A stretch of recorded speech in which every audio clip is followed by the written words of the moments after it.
Every day we meet people on the path of life, people just like us, people with extraordinary stories, some heartwarming, some heartbreaking, some inspirational, some just flat out interesting. I'm Steve Long. Every Tuesday night on Black Hills Fox News at 9, we share the stories of people we meet along the way. In this 30-minute special, we share just a few of our favorite stories in this Along the Way Again special.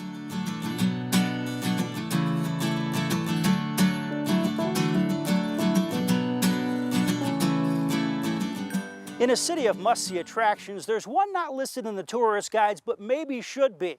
His stage is a downtown street corner. No ticket required. Locals know him as Memphis Bob, but know little else about him. At the corner of 6th and St. Joseph is a living, breathing harmonica jukebox. If you've heard it, he probably plays it. He estimates he knows about 1,000 songs, and on sunny summer days, right around lunchtime, you'll often find him playing, always in the same spot. His trusty sidekick Scowler the dog never leaves his side. Bob says he used to live in Memphis. Now he's known as Memphis Bob. A friend of mine stuck it on me. Yeah, I can't stand Memphis. That's okay. You can't stand me either.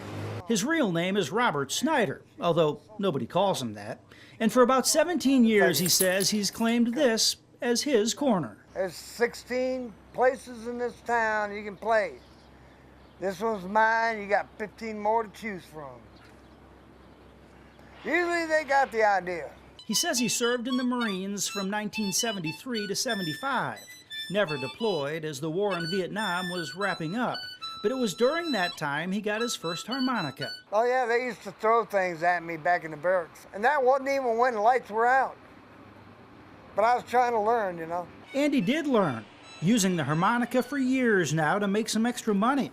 Thank you. Have a good one. Take care. Money he never could have guessed he would need. Made all the more impressive considering this. I used to be a welder. Lost my arm. Auto accident. Years ago. Still there. Just has no feeling. While his arm has no feeling, his music does. A living, breathing harmonica jukebox. If you've heard it, he probably plays it. At 11 years old, Scow has just one eye, losing the other, Bob says, to glaucoma. When they're done, Bob packs up his cart, crosses the street, and fades into the crowd until next time. Not yet a Rapid City tourist attraction, but perhaps he should be. It's an age-old question. How to make love last? Well, the answer depends on who you talk to. We talked to a couple married in 1941, just in love today as they were all those decades ago. And this is what it had to say. Jimmy, please say you'll wait for Just me. one of many songs these lovebirds sing. You'll see, saving all my kisses just for you. And these are the words of the lovebirds and how they knew they were a fit. I just knew he was. Same with me. I I know I missed him when he wasn't around. just felt she was somebody I should be with. Just as quick as the strum of a guitar, Roy knew Esther might be just right. But these words that day, Right then and there? right then and there. Didn't take too long. No, sure didn't. 8 months later, they were married. He was 19, she was 18. They didn't get a wedding picture, but this one, they say, was close to that day. A simple ceremony, to say the least. Just Roy, Esther, and their mothers. Went to see the preacher and got married, and I went back to work. My mama cried a lot. Yeah, your mom cried a lot. So when they look back, like a reflection in a mirror, how have they made it 75 years? Never argue with your wife. Well, you have to zip your lip a lot. And sometimes you let things go in one ear and out the other. And you have to kiss a lot. Esther is 93, Roy 94, and kissing is something they still do and plan to forevermore. Being together so long, one can only imagine what it's like. She's everything I thought she was. Just knowing you belong to someone and they belong to you. Two lovebirds singing, in love to the core. Happy 75th, Roy and Esther, and we wish you many more. All my kisses just for you, and my love forever true. Still ahead on this Along the Way Again special, life is not always easy. The story of a Vietnam veteran from Deadwood with lifelong memories he'd rather forget. And the upside of Down syndrome, the very personal perspective of a local family. It's been said that time heals all wounds, but for veterans, that's not always true, as in the case of a Deadwood veteran with memories of Vietnam he'd rather forget. He moved to Deadwood as a little kid and has called it home ever since. And inside VFW Post 5969, we talk about a time he can't forget. Now, age 67, All says he grew up watching Vietnam and after high school joined the Army. To win the war, to serve my country. And he says he served in Germany and then on to Vietnam in 1971. The first thing you noticed when you get off the airplane was this terrible stench. I mean, it was really, it kind of smelled like death, actually. In tanks and armored personnel carriers, they traveled through jungle terrain, through mountains and valleys. Danger lurking, hiding, everywhere. We'd search the area out in front of our tanks, and usually that's where we ran into Charlie.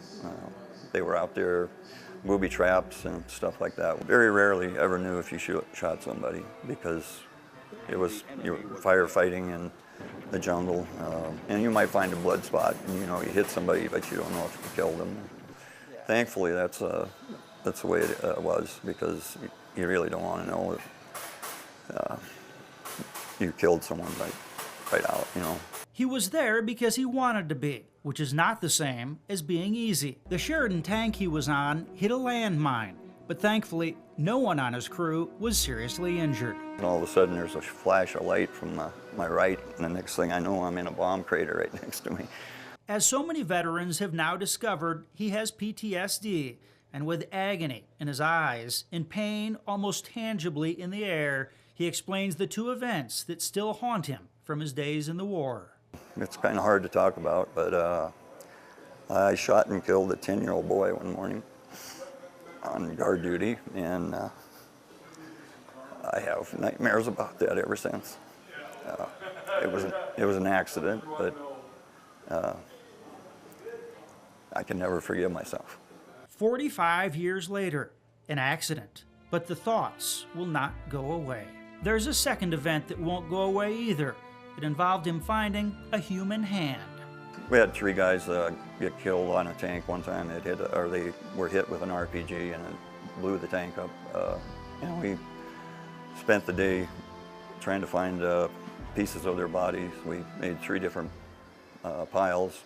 Age 21 and 22, in Vietnam, he survived and was awarded the Bronze Star. It's only given out by the Army, and it's the 3rd highest award for meritorious service. And when he came home from the hell that is war, there was nothing. It was just like you came home from a trip somewhere. There was no bands or, welcome home. If Parkinson's disease were a battlefield, one Rapid City man would be a seasoned veteran. It's a disease we rarely talk about. Truth is, there's no known cure. Looking at 58-year-old Neil Zeta is like staring courage in the eyes.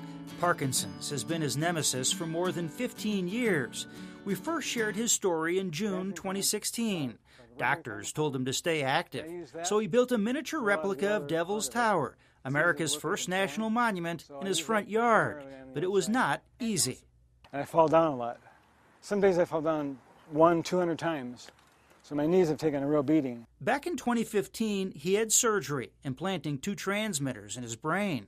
But after a potentially deadly infection, one of the transmitters had to be removed in a second brain surgery. On the driveway, you might notice some X marks.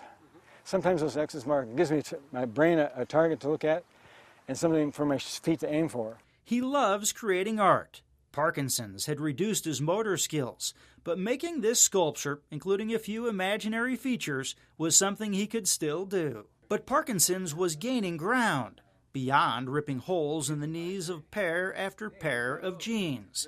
It was time for a tough decision. I was basically crawling to get places. I was falling down so much that it's just faster to get places if I crawl on the floor. Choosing a third brain surgery was a scary thought, but Neil decided to try again to get that second transmitter added safely to his brain in hopes of pushing Parkinson's back.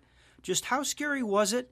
He knew they would have to open his skull again, and he also knew this. When you get into the surgery, they actually have to ask you questions because they want to know how if they found that sweet spot where they're putting the implants.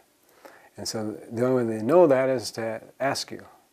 And so, yeah, you're awake the whole time. This time, no infection. Just looking at the post-operation pictures is painful. But in this picture, we see more than pain, we see perseverance. There was also a surgery to implant battery packs in his chest. The finished product is under his skin. Well, what it does is it replaces a lot of the medicines that a person's on. So I used to be on 26 pills per day. I'm down to 9. So a lot of the medication has been reduced and gotten rid of. And what this did for me is it stopped me from falling down. And the only bad thing is I don't see Mother Earth as close as I used to. It's also eliminated some involuntary and painful muscle movements, and he's regained some of those fine motor skills, allowing him to get back to doing art, like these pencil sketches of his grandkids.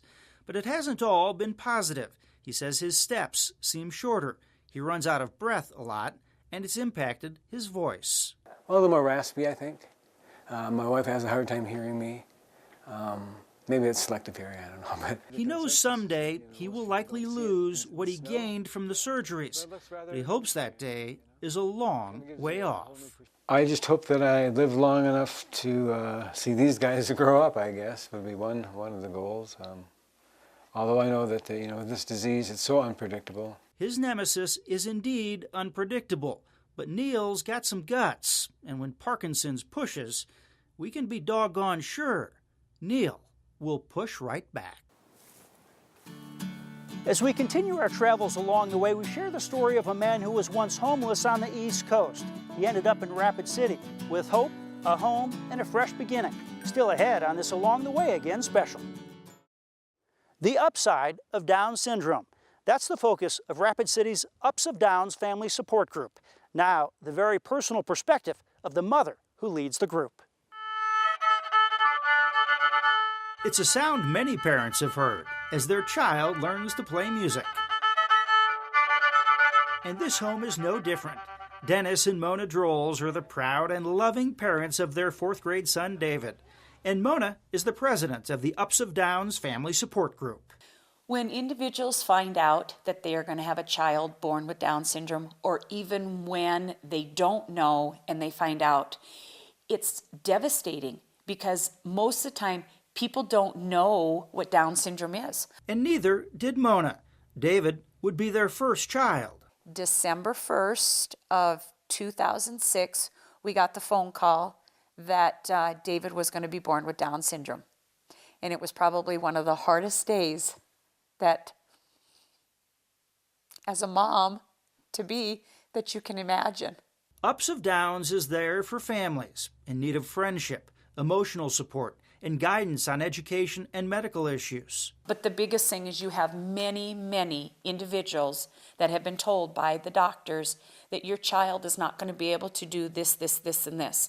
And then they get to school and they're told, well, they're never going to be able to do this, this, this. And she says while that did not happen to them, it has happened to many of her friends. While some talk about what they can't do, Mona knows what they can do.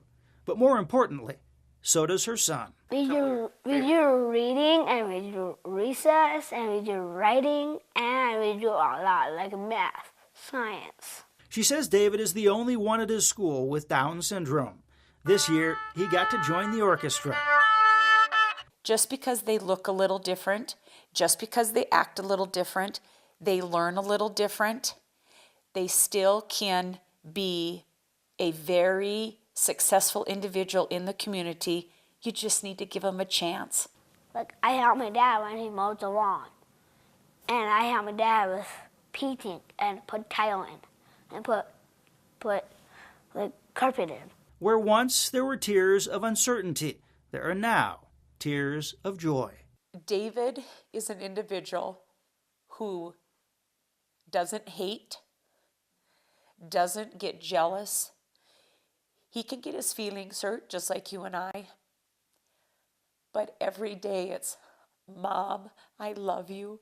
Mom, you are so kind. You are so pretty. An amazing little boy who enjoys the same things as other kids, like video games and movies. So for those individuals that are out there trying to do it by themselves, don't. Come and let us help you, because it will change your world. I'm the person of my own self. And I'm brave, loyal, and so kind of people, and help people when they get hurt. When it comes to the love for David, it's like to the moon and back 100 million trillion billion times. A happy boy, a loving family, the upside of Downs. Now a story of resilience, perseverance, and a light at the end of the tunnel as we go along the way again, right here in Rapid City. Hearing Lee Morgan strum the guitar, you would never guess what he's seen in his 35 years or what he hopes to see in the future. His kitten Natasha just likes to see him play. Playing the guitar for fun on and off since age 15, perhaps the most consistent thing in his life, besides adversity. He's the third shift supervisor at the Cornerstone Rescue Mission, a shift and a job not everyone could love, 11 p.m. to 7 a.m. I'm actually glad to be here. I'm always like a half an hour early. I always stay an extra half an hour when I get off, so yeah, I really like it here. And even when he's done working, he's not done helping. But I do give them rides sometimes when I get off. I take them to, they have job interviews, doctor's appointments, stuff like that. Rides for which he doesn't earn a penny. He moved to Rapid City just a year ago, and that move has changed his life. Now he's helping change others. You see, when he moved here a year ago, he was homeless too, staying at the Cornerstone Mission for about 2.5 months. But what happened before he arrived is a key part of his life story. He grew up in Baltimore. We see no family pictures in his apartment, which is really no surprise. His memories of his mother are few, mostly of his father beating her up. She had to take us to work one day, and I remember we kept bothering her. And we weren't supposed to do that, but that was, other than that, that's the only one. Yeah, that's the only one I have that doesn't involve him hitting her. She left when he was about 4 years old, and he doesn't blame her. He says his dad both physically and verbally abused him, but left his younger brother alone. I've been sleeping and woken up to him stomping on my side. Oh yeah, for no reason. He says he'd spend a night or two per week at a shelter. Homeless for 1.5 years, he got one job, then another. But when he sensed he might end up on the street again, he says if he had to start over again, he didn't want to do it in Baltimore. I was looking for a smaller city, not as many people, with a good unemployment rate, low crime. While staying at Cornerstone, things started to fall into place. He got hired at Burger King, and when he saved enough to get an apartment, the VA paid his security deposit. Then in February, he landed this job, third shift supervisor. One step at a time, his resilience has paid off. He is finally free to dream. Well, I plan on being here for a while, hopefully staying in Rapid City, being able to retire here and actually start a family and live out the rest of my days. That would be nice. That would be the ideal. From homeless to hopeful, from on the street to back on his feet. It's been a long walk, but for Lee Morgan, Rapid City is like the promised land, and he has finally arrived. We've met more fascinating people than we can possibly include here, But when we come back, we'll take a quick peek at just a few more on this Along the Way Again special. So far, we've introduced you to just a handful of the fascinating folks we've met. Now a quick peek at a few more we've met along the way. In 83 years of photography, one day, September 2nd, 1948, Bill Grothe took a set of pictures that have spread from here in the hills across America and around the globe. It was a reunion 72 years in the making, the last survivors of the 1876 Battle of the Little Bighorn, gathered at Custer State Park. The photographs are the only ones of this event, and they're a piece of history. They are in the Smithsonian. They're in museums all over Europe and Asia. If there were such a thing as airplane eye candy, one plane and spearfish would definitely qualify. Pilot Michael Rath owns this shining red beauty. He says it's a 1988 model of a late 1930s era airplane, a reproduction built by a company in Michigan. So this is an airplane that you're going to fly down low and slow and, take a look outside. When you fly over the hills, you can smell the trees, When you fly over the fields in the summertime, you can smell the wheat in the field. It's just a crazy sense. This place is like a full-time postcard. No matter where you look, a chunk of the rugged Old West, where rock and fallen wood are very much in vogue. And on this day, windy, like a breath of fresh air. It is the Black Hills Wild Horse Sanctuary near Hot Springs. People love this place. It's a restoration of whatever ails them. Beautiful canyons and beautiful mountain scenery. Lots of wild horses. We've got about 700 or 800 wild horses running free here. And they're a thing to behold. They're beautiful. We hope you've enjoyed this Along the Way Again special. Remember, we'll introduce you to more fascinating folks along the way every Tuesday night on Black Hills Fox News at 9. Until then, thanks for watching. I'm Steve Long, and enjoy your travels along the way.